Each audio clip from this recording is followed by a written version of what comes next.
नमस्कार। मेरा नाम भानु तोरसेकर। आप देख रहे हैं प्रतिवाद। दोस्तों, प्रतिवाद मेरा हिंदी यूट्यूब चैनल है। तो भानु तोरसेकर को सुनने के लिए आपको हिंदी प्रतिवाद को सब्सक्राइब करना पड़ेगा। दोस्तों, आज का जो मुद्दा है मेरा, वो थोड़ा मुंबई का भी है और बिहार का भी है। अजीब लगेगा, लेकिन बहुत सारी बातें ऐसी वो सब्जेक्ट के तरफ जाने के पहले मैं आपको एक बात समझा दूं। हम जादू देखते हैं, बहुत सारे जादूगर होते हैं, और जादूगर के आपको मालूम है अलग अलग उनके प्रोग्राम होते हैं। टिकट लगाकर होते हैं, कई फंक्शन में होते हैं, समारोह में होते हैं। वो हमको चमत्कार करके दिखाते हैं, जिसको हम जादू मानते हैं। 1 रुपए के 100 रुपए बनाएगा, 100 रुपए के 1000 रुपए बनाएगा। लेकिन ये भ्रमित करना होता है। असल में रुपए के 100 रुपए होते नहीं। जादूगर हमें भ्रमित करता है। हमारे आंखों के सामने सब कुछ होता है, लेकिन हम उसको पकड़ नहीं पाते। इसका कारण ये है कि जो हमारा दिमाग है, उसको भ्रमित किया जाता है। हम देखना चाहते हैं, हम समझना चाहते हैं, हम पकड़ना चाहते हैं, लेकिन हाथ में कुछ आता नहीं, हम नहीं पकड़ पकड़ पाते। इसका कारण एक है कि हमारा दिमाग भ्रमित किया जाता है। जादूगर जिस ढंग से चीजें पेश करता है, हम उस ढंग से देखते हैं, ना कि हमारे आंखों को जो दिखाई दे रहा है उस पर हम भरोसा नहीं करते, या ना आंखों को देख रहा है, दिखाई दे रहा है, वो हम समझ पाते हैं। जिस ढंग से जादूगर हमें समझाने की कोशिश करता है, हम उसी तरीके से वो चीजें समझना चाहते हैं, देखना चाहते हैं, तो हम देखते हैं, लेकिन वो चीजें होती ही नहीं, फिर भी हम देख पाते हैं। इसका कारण एक है कि हमारा जो दिमाग है, वो दिमाग वो जादूगर कंट्रोल कर लेता है, नियंत्रित कर लेता है। और जो कुछ वो सोचेगा, जो कुछ जादूगर हमें बताता है, वो हमें दिखाई देने लगता है। उस पर बड़ा साइंस भी है, मनोविज्ञान भी है, उस पर चर्चा नहीं करूंगा। लेकिन एक बात सोचो, अगर 1 रुपए के 100 रुपए और 100 रुपए के 1000 या 1 लाख रुपए अगर जादूगर कर सकता है, तो वो प्रोग्राम टिकट लगाकर क्यों करता है? प्रोग्राम करने की जरूरत क्या है? उसको कमाने की भी जरूरत क्या है?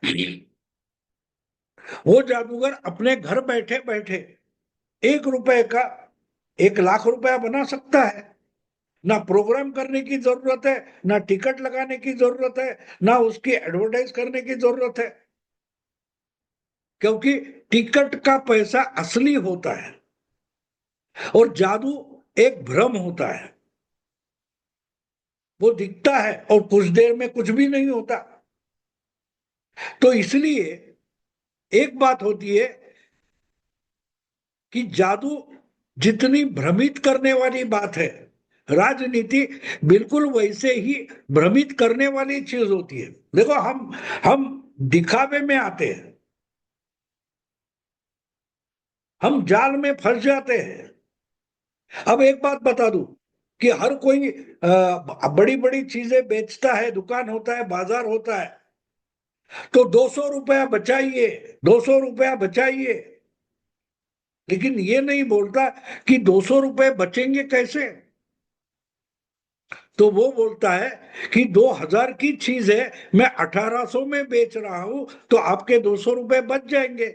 लेकिन 200 रुपये बचाने के लिए हमें 1800 रुपया खर्चा करना पड़ेगा, ये तो वो नहीं बोलेगा। अब बात ये है कि जो चीज वो 1800 रुपये में हमें देकर हमारे 200 रुपये बचाना चाहता है, उस चीज की 2000 कीमत तय किसने की? उसने ही की है। तो 1500 रुपये की चीज है, वो आपको 1800 में बेचने के लिए वो तय करता है कि पूरी कीमत क्या है, तो 2000 रुपये। यानी असलियत में 1500 रुपये की चीज हमें 1800 में बेचकर वो 300 रुपए का मुनाफा निकालता है और हमें बताता है कि देखो मैंने आपके 200 रुपए बचा लिए। तो हम भ्रमित हो जाते हैं, हम उसके बुलावे में भूला भुलैया में फंस जाते हैं। राजनीति बिल्कुल वैसी ही होती है, जहां दिखाया कुछ जाता है और किया कुछ और जाता है।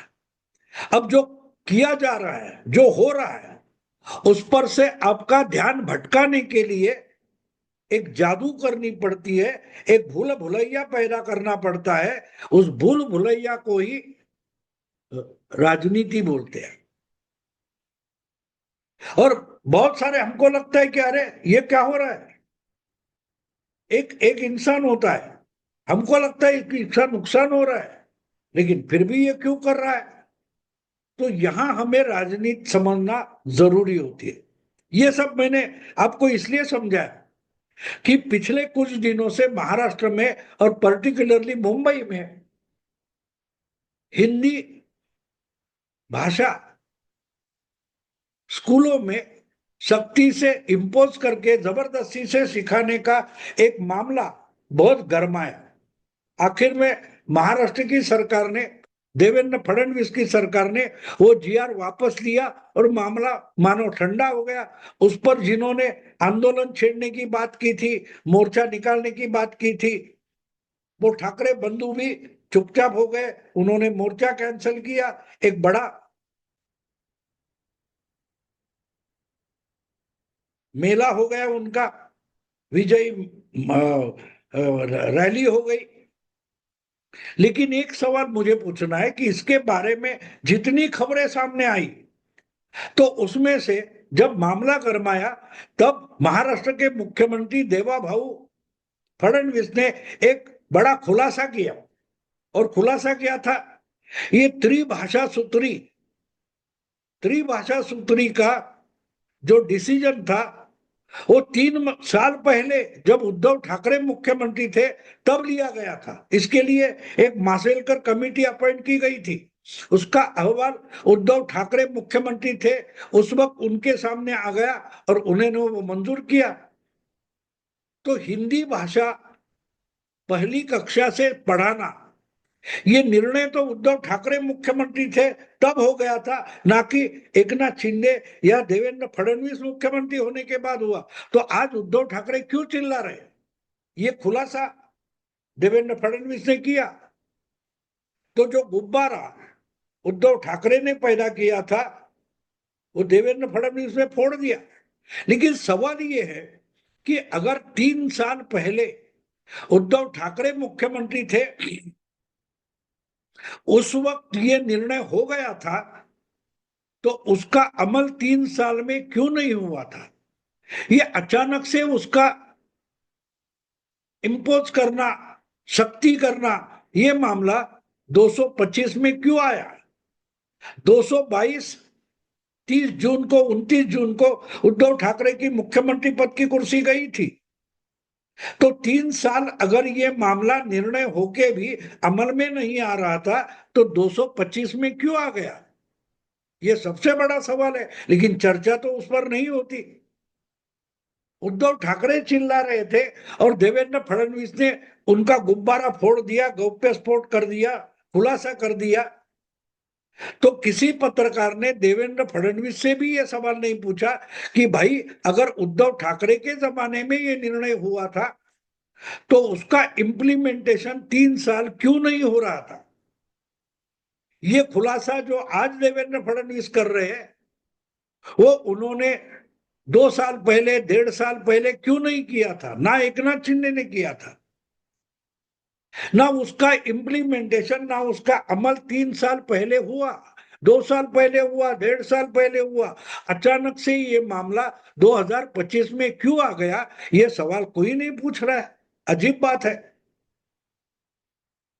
और अगर इसका जीआर जो निकाला गया और वापस लिया गया, इसका मतलब साफ है कि वो जीआर अभी अभी निकला है।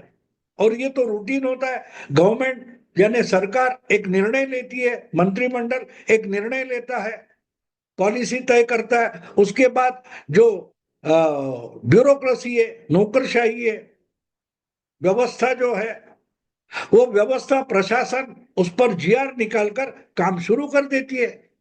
तो मतलब साफ है कि उद्धव ठाकरे के जमाने में जो कुछ पॉलिसी तय हुई थी, निर्णय हुआ था, उस पर अमल नहीं हो रहा था। तो अमल करना किसका काम था? उसके बाद जो मुख्यमंत्री बने, जो सरकारें बनी, एकनाथ शिंदे की सरकार बनी, देवेंद्र फडणवीस की सरकार बनी, उनको ये अमल में लाना था। तो मतलब साफ है कि ये उद्धव ठाकरे के जमाने में ये निर्णय हुआ, ये बात फडणवीस को भी मालूम थी और एकनाथ शिंदे को भी मालूम थी, और इसके गड़बड़ भी हो सकती है ये दोनों जानते थे। फिर इन्होंने आज तक इसका ओपनली जिक्र क्यों नहीं किया था? दोस्तों, राजनीति यहां से शुरू हो जाती। अब उद्धव ठाकरे की बात यह है, या उद्धव ठाकरे के पार्टी की ये बात है कि पार्टी के अंदर जो कुछ चल रहा है इसका तब उनको पता नहीं होता। तो उनके समय में सरकार ने क्या क्या निर्णय किए, क्या क्या पॉलिसी तय की, वो उनको मालूम नहीं होगा।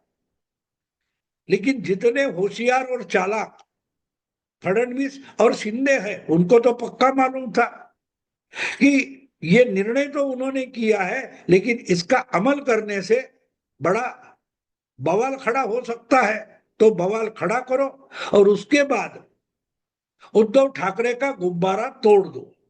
इसी को राजनीति बोलते हैं।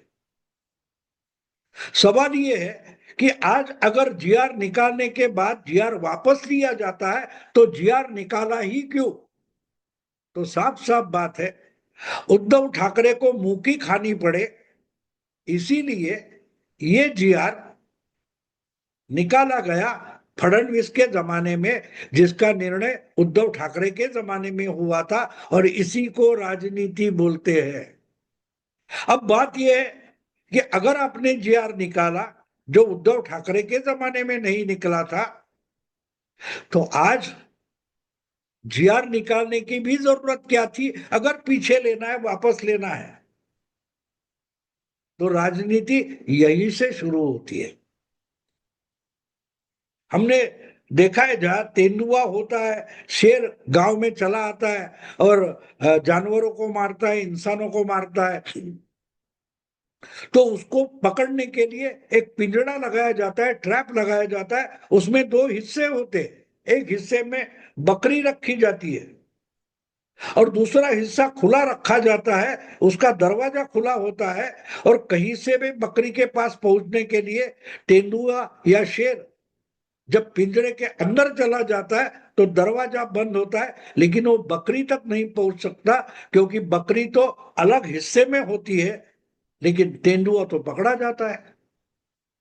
राजनीति एक दूसरे के खिलाफ चलती है, एक पार्टी की दूसरी पार्टी के खिलाफ राजनीति चलती है। तो बिल्कुल इसी तरीके से पिंजड़े लगाए जाते हैं, ट्रैप लगाए जाते हैं, उसमें दूसरी पार्टी को फंसाया जाता है।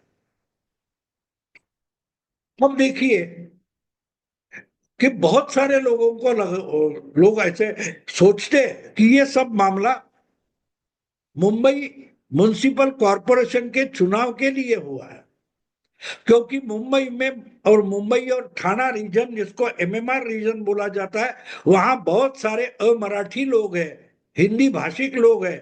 तो वो उद्धव ठाकरे के खिलाफ हो जाए, इसलिए जानबूझकर देवेंद्र फडणवीस ने या भाजपा ने या महायुति सरकार ने ये ट्रैप लगाकर उद्धव ठाकरे को उसमें फंसा दिया, ताकि उनके खिलाफ बहुत सारे मराठी और हिंदी भाषी उद्धव ठाकरे के खिलाफ चले जाए।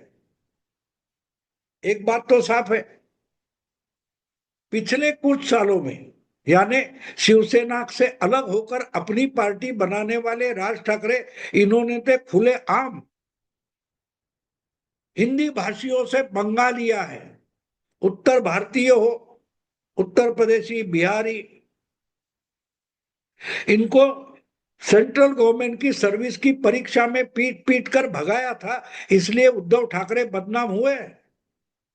अगर उनके साथ उद्धव ठाकरे चले जाते हैं तो जो उद्धव ठाकरे पर गुस्सा है, जो राज ठाकरे पर गुस्सा है, वो हिंदी भाषी अपने आप उद्धव ठाकरे के खिलाफ हो जाते हैं।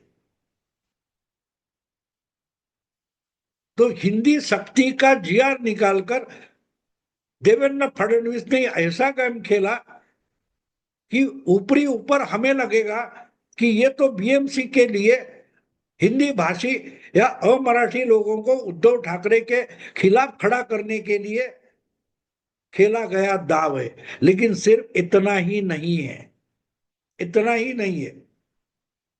वैसे भी 2017 के बीएमसी चुनाव में या उसके बाद के अलग अलग चुनाव में हमेशा अमराठी और हिंदी भाषी कांग्रेस को और बाकी दलों को छोड़कर बीजेपी के साथ आ गए। तो इसके लिए बीएमसी के चुनाव के लिए हिंदी विरोधी आंदोलन में उद्धव ठाकरे को खड़ा करने की कोई जरूरत नहीं थी। लेकिन एक बात बहुत इंपॉर्टेंट थी कि उद्धव ठाकरे आज बीजेपी के साथ नहीं लेकिन कांग्रेस पार्टी के साथ है। और अगर राज ठाकरे और उनके साथ गए हुए उद्धव ठाकरे हिंदी भाषा के खिलाफ और पर्टिकुलरली बिहारी लोगों के खिलाफ अगर राज ठाकरे की पहचान है तो बात साफ है, जो बिहारी है वो राज ठाकरे के साथ साथ उद्धव ठाकरे के खिलाफ हो जाता है। और बहुत जल्दी बीएमसी का चुनाव हो ना हो, एमएमआई रीजन की जो कॉरपोरेशन है उसके चुनाव हो ना हो उसकी गारंटी नहीं है, लेकिन बिहार विधानसभा का चुनाव बहुत जल्दी होने वाला है, पक्का है, डेट से है, टाइम टेबल घोषित होना है। अक्टूबर नवंबर में बिहार का विधानसभा चुनाव होना बिल्कुल तय है। और इसके लिए अगर कांग्रेस वो लड़ना चाहती है तो वही कांग्रेस महाराष्ट्र में उद्धव के साथ जाती है, उद्धव के साथ रहती है, उद्धव के नेतृत्व में काम करती है। और वो कांग्रेस बिहारियों के खिलाफ महाराष्ट्र में हिंसा करती है, ये बोलने का मुद्दा बीजेपी को और नीतीश को बिहार में मिल जाता है। तो जो हिंदी कंपलसरी करने का जो जीआर था उससे जो आंदोलन खड़ा हुआ वो खड़ा करने वाले राज ठाकरे या उद्धव ठाकरे हो, लेकिन उसमें फंस गई कौन सी पार्टी, तो उस पार्टी का नाम कांग्रेस है।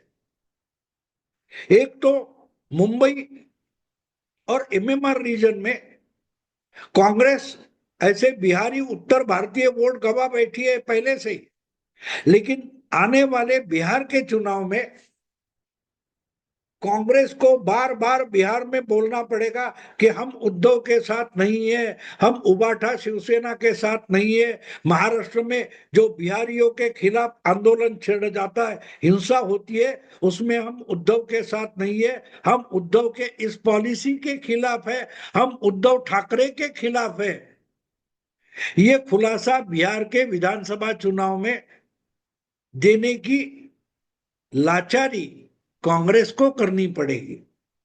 तो देवा भाऊ महाराष्ट्र के मुख्यमंत्री ने गेम खेला मुंबई में, लेकिन उसके परिणाम कहां दिखाई देने वाले हैं, दाव कहां के लिए है। मुंबई के लिए तो इतना बड़ा नहीं है, क्योंकि मुंबई के बिहारी हिंदी भाषी तो उद्धव ठाकरे के खिलाफ है, बीजेपी के साथ है। लेकिन इसके परिणाम बिहार में भी दिखाई दे, बिहार का चुनाव बीजेपी के लिए आसान हो और कांग्रेस के लिए मुश्किल हो, इसके लिए देवा भाऊ ने मुंबई में गेम खेला। और उद्धव ठाकरे के खिलाफ जो गेम दिखाई दे रहा है वो असलियत में बिहार की कांग्रेस के खिलाफ खेला गया है। यही तो अजीब बात है, इसको ही जादू बोलते हैं। नाटक मुंबई में हुआ, परिणाम बिहार में मिलेगा।